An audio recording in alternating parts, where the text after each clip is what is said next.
SAG nominations 2024, surprises, snubs, and what it means for the Oscars. The 2024 SAG Award nominations are out, and they've already shaken up the Oscar race. SAG voters have honored the casts of the last three Best Picture winners, Oppenheimer, Everything Everywhere All at Once, and CODA. But who's up and who's down this year? And what does it all mean for the Oscars? With nominations coming January 17th, let's break it down. Up. Demi Moore in The Substance. Demi Moore's journey has been one of the biggest surprises of the season.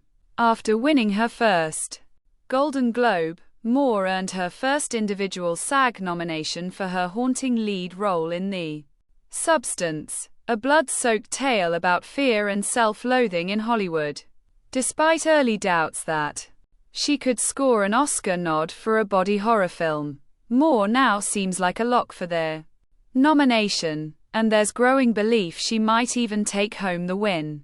She's been a campaign force to be reckoned with, drawing packed crowds to her cons as long after the film's release. Up. Pamela Anderson and Jamie Lee Curtis in The Last Showgirl. Everyone loves a comeback, and Pamela Anderson's portrayal of an aging dancer in The Last Showgirl is earning her major recognition. But she's not the only one. Jamie Lee Curtis, fresh off her Oscar win for Everything Everywhere All at Once, is back on the radar with a nod for the same film. Both actresses have shown they know how to captivate an audience, and their performances are resonating with voters. Down. Nicole Kidman in Baby Girl. This year's race for Best Actress is packed with standout performances, and unfortunately, Nicole Kidman's turn in Baby Girl didn't make the cut for a SAG nomination. Kidman's performance as a woman navigating a sexual self-discovery journey was fearless and often hilarious, but with so many strong contenders, it's clear she couldn't secure a spot this time. It's a tough break, but the competition is fierce. Down. Angelina Jolie in Maria. Angelina Jolie was hoping for a boost in the race with her portrayal of legendary opera singer Maria Callas in Maria, but it hasn't materialized. While Jolie has had a quiet season, Maria received lukewarm reviews, with many critics focusing more on the film's one-note approach to Callas rather than Jolie's performance. Now, Jolie will be hoping that the love for biographical films can carry her through to an Oscar nomination. Down. Marianne Jean-Baptiste in Hard Truths. Despite sweeping major critics' awards for her powerhouse performance in Hard Truths, Marianne Jean-Baptiste didn't score a SAG nomination. The movie has been praised for its emotional depth, but it's a difficult watch, and not all voters were on board with Hard Truths. Finally opening in theaters, Jean-Baptiste's Oscar chances are still alive, but this snub stings. Up. Jonathan Bailey in Wicked.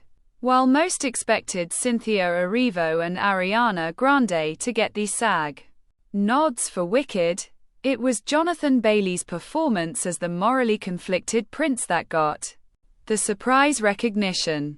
Will the Academy follow suit and give this wildly popular film even more attention? We'll find out soon enough. Down. Denzel Washington in Gladiator 2. Denzel Washington's performance in Gladiator 2 didn't land him a SAG nomination, leaving many wondering if voters were just not as entertained as they hoped. Washington's absence from the nomination list is a notable miss in a film that's getting plenty of attention. Even The Brutalist, despite winning multiple Golden Globe Awards, including Best Motion Picture, Drama, The Brutalist failed to secure a SAG Ensemble nomination. While Adrian Brody picked up in individual nomination, the film didn't quite have the ensemble appeal needed to get an ensemble nod. But as we've seen in past years, Films like Nomadland and Green Book have gone on to win Best Picture without a SAG Ensemble nod, so it's not the end of the road yet. Up? A complete unknown. Timothée Chalamet's turn as Bob Dylan in A Complete Unknown has already earned him in Oscar buzz, and his SAG nomination only solidifies that. Along with Monica Barbero's nomination for her role as Joan Baez, the film also secured a nomination for Best Ensemble, further cementing its place in the Best Picture race. Could Chalamet end up making history as the youngest lead actor Oscar winner? It's a possibility. Down. Margaret Qualley in The Substance. While Demi Moore is getting all the attention for The Substance, her co-star Margaret Qualley hasn't gotten the recognition she deserves. Playing the younger version of Moore's character, Qualley was convincing in both the vapid and self-destructive phases of her role, but it wasn't enough to secure her a SAG nomination. Down. Selena Gomez in Emilia Perez. Selena Gomez received mixed reactions for her role in Emilia Perez, with some criticism aimed at her Spanish skills in the film. Despite nailing her show-stopping song and adding an interesting complexity to her role as a drug cartel boss wife, Gomez's performance wasn't enough to earn a nomination this time around. Down. Sing Sing. Unfortunately, Sing Sing hasn't been able to gain traction this season. Despite being a heartfelt drama about a prison theater program, the film didn't gain much attention from SAG voters, with only Coleman Domingo receiving a nomination for his lead role. It's a disappointing result for a film with a powerful message. With the Oscars just around the corner, the SAG nominations have given us a lot to think about. Who's on the rise and who's been left behind? We'll find out soon as the Oscar nominations are revealed on January 17th.